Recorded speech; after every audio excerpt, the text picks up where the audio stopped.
আজান দিছে, আই নামাজটা পড়ে আই গে।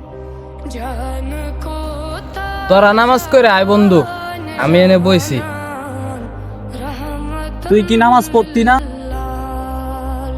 আমাকে ধর্মটা লইয়া আমার অনেক প্রশ্ন। যতক্ষণ বড় আমার মনে সন্দেহ দূর না হইব ততক্ষণ বড় আমি নামাজ পড়তাম না।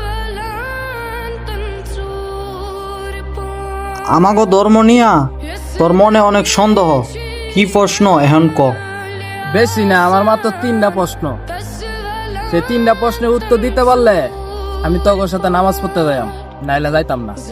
আমার 1 নাম্বার প্রশ্ন, আল্লাহকে কে সৃষ্টি করছে? তার আগে পরে কি কেউ আছে? সুন্দর প্রশ্ন। আমি যে তোর প্রশ্নের উত্তর দিমু, আমি যাই কমু তাই তোর করতে হইব, তাইলে তোর প্রশ্নের উত্তর পাবি। এখন তুই এক্ষেত্রে 10 পর্যন্ত গণ।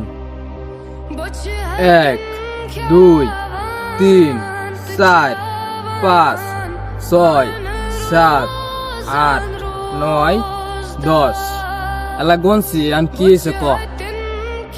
গঞ্চস, এবার 10-এর তে উল্টা গণ্যা। 10 9 8 7 6 5 4 3 2 1। একের আগে কি? শূন্য। শূন্যর আগে কি? শূন্যের আগে তো কিছুই নাই। শূন্যর আগে কে? তুই ওইটাই জানোস না। আল্লাহর আগে কে? তুই ওইটা জানতে চাস? দেখ, শূন্যের আগে ঠিক যেরকম কেউ ছিল না, আল্লাহর আগে কেউ ছিল না। আল্লাহ এক, আল্লাহ অদ্বিতীয়। আমার 2 নাম্বার প্রশ্ন, আল্লাহ তাআলা এখন কি করতেছে? তুই নিচে ব। নিচে বইতাম?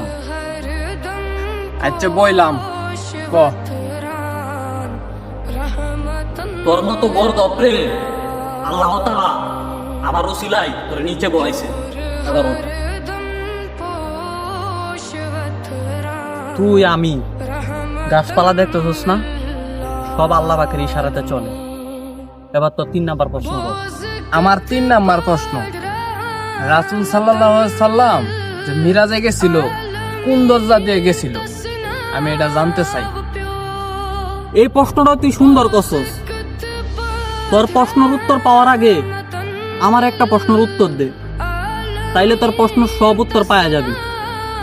একটা মুরগির ডিম থেকে যখন বাচ্চা হয় কোন দরজা দিয়ে বাইরে হয়? আমারে কো। ডিমের আবার দরজা আছে নাকি? এইটা তো আমার জানা নাই।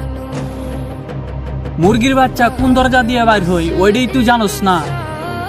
রাসূল সাল্লাল্লাহু আলাইহি সাল্লাম কোন দরজা দিয়ে মিরাজে গেছিল ওইটাই তুই জানতে চাস? দেখ, আল্লাহ তাআলা বলছে যে আমি কিভাবে সৃষ্টি হয়েছি, কে আমার সৃষ্টি করছে এটি না যাই না, আমি কি সৃষ্টি করছি ওইটি তোমরা দেখো, জানো, তাইলে জ্ঞান বৃদ্ধি পাবে, ঈমান শক্ত হবে।